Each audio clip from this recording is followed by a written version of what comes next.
তিনজন যুবক কাজের জন্য বেরিয়েছে, পথিমধ্যে 4টা স্বর্ণের টুকরা পেয়েছে। যুবক কয়টা? স্বর্ণ পাইছে কয়টা? মহা খুশি, খুশিতে বাকবাকুম।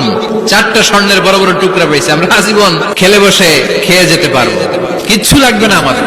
3 বন্ধু বলে ভাগ করি, আরেকজন বলে ক্ষুধা রাখছে, একজন যা বাজার থেকে রুটি কিনে নিয়ে আয়, খাওয়ার পরে ভাগ করবো। একজন রুটি কিনতে গেল, শয়তান 2টারে বুঝায় ওইটারে মারতে পারলে এক ভাগ বটোয়ারা সহজ হবে, তোরা 2 জন স্বর্ণ 4টা, তুই নিবি 2টা, ও নিবে 2টা। হিসাব সহজ না? 2 বন্ধু প্ল্যান করছে, ওইটারে মাইরা তুই 2টা আমি 2টা। যেটা রুটি আনতে গেছে প্ল্যান করেছে রুটির মধ্যে বিষ মিশায় নেই, তাহলে বিষ খাওয়া রুটি খেয়ে ওই 2টা সে সব পাবে, আমি পাবো, ভাগাভাগির কিছু নাই। 4টা স্বর্ণের টুকরার মালিক আমি। রুটির মধ্যে বিষ মেখে নিয়ে এসেছে, ওই 2 বন্ধু প্ল্যান অনুযায়ী ওইটার ধরে মেরে ফেলছে।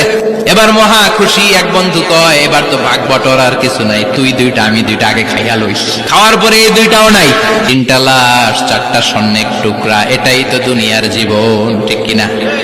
আসল জীবন কবর থেকে শুরু হবে, কোন ঠিক কিনা?